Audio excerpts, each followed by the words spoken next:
r/ask Reddit. Therapists of Reddit. Has a patient ever shared something that was either too much or caused you to question your own life? If so, what was it? I worked with underprivileged patients at an outpatient center in a very poor neighborhood.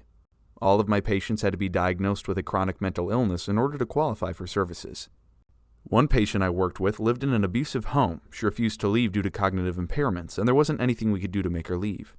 She dealt with many health issues over the few years I worked with her, and eventually was diagnosed with a terminal disease. She passed away 3 months later, but before she passed she said to me, "Some people never get a happy ending, I guess."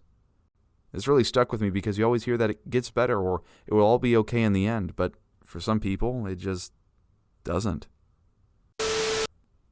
Edit. Dear Reddit, sorry for depressing you. Please do not use my post as confirmation that your current situation won't get better. My patient was actively working every day to improve her situation, and I fully believe that if she hadn't passed, she would have seen the fruits of her labor. Going through low points in life is normal, but if you feel like you might be dealing with something more serious, please reach out to someone and get professional help. Which is, I get mad at people saying this to people who are suicidal. Some people suffer to the bitter end. I've seen it.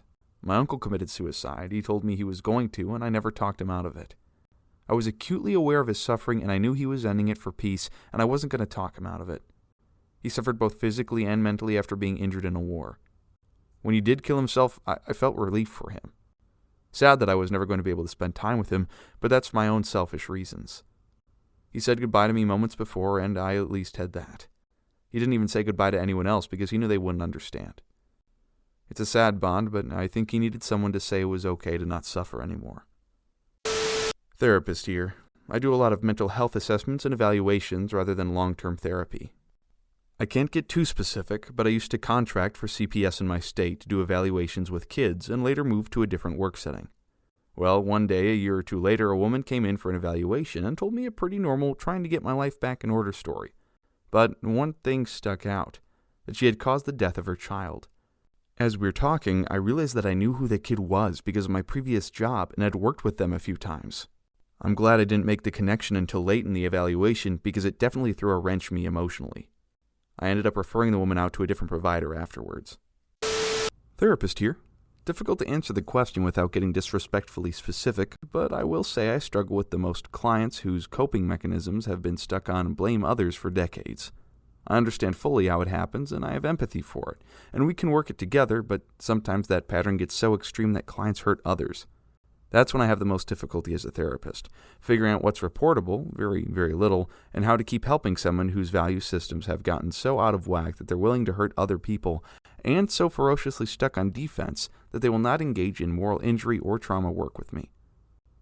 Client suicidal thoughts, self-harm, graphic sexual abuse, wild OCD thoughts, light paranoia, none of that phases me anymore.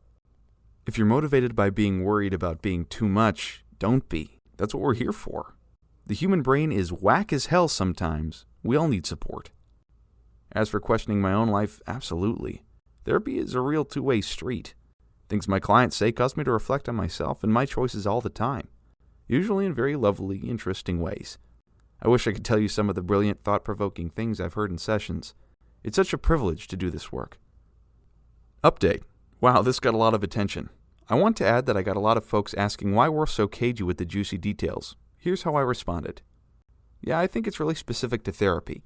At the very core of our work is treating our clients' inner worlds as sacred. We literally can't help them if there isn't enough trust to be honest. So even if a shared detail wouldn't be identifiable, and you're right, it's pretty unlikely, the fact of us coming on a website and spilling these private processes would signal to others, and society as a whole, that we don't deeply respect the almost sacred duty we have to protect what's told to us in session.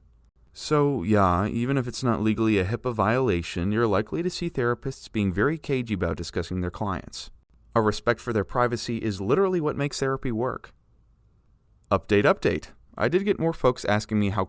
Without getting too specific, I will say that I practice what I preach in terms of mindfulness, emotion acceptance, and values-based living, and I am not a perfect person either.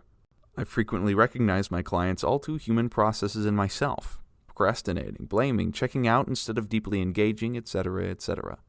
Trying to help folks arrive with presence to their experience of their own life really helps me stay in mine, even when I feel the call to avoid, escape, or otherwise prioritize avoiding pain over living fully. Last update. Hey y'all, I appreciate that it feels like I could help you via DM, but that's actually unethical as heck. I can't give you Reddit therapy. If you have a personal question for me on your internal processes, maybe that means you should go talk to a professional. That's actually a better answer than I could have hoped for. Never would have imagined that blaming others would be such a huge obstacle for therapy, but in retrospect, that actually makes perfect sense. Heavily considering starting therapy, and I just have so many doubts and questions as to how it all works and whether or not I'm going to freak a therapist out a little.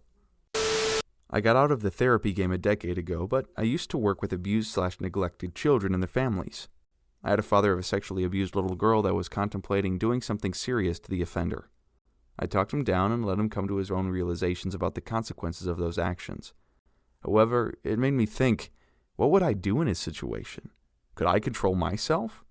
Also, hearing how many of the mom's live-in boyfriends would abuse the children was pushing me towards taking one of them out behind the shed. Hearing those kids' stories was beginning to affect me after I had my own kids just too much. So I changed careers. Still helping people, just in a different way. I volunteer at a suicide hotline. I'm not a registered therapist, but I have some formal training that a therapist might employ on a regular basis. Namely, tools and strategies to empathize, listen, make people feel heard, and carry out risk assessments to gauge whether an individual is at risk for a suicide attempt. Generally, I don't regard anything as oversharing. However, there are men who frequently abuse the service for sexual pleasure. They get off on sharing their fetishes with women. I'd say our hotline is about 80% women, and some people take advantage of that. They don't outright share, they disguise it. I'm depressed that my wife is going to leave me. It's all my fault. I hate myself. What's the point of living? Well, tell me what you mean. Well, you see, it's very private. It's hard to talk about. Very normal when talking about something that stresses you out to the point of taking your life. You work on building trust and rapport, and then they come out with some outlandish sexual fetish like being fucked with heels, incest scenarios. The response is just to explain that we don't talk about sexual matters in depth like this, recommending seeing a therapist or a counselor, and then drop the call. Men who are obsessed with sex are annoying to begin with.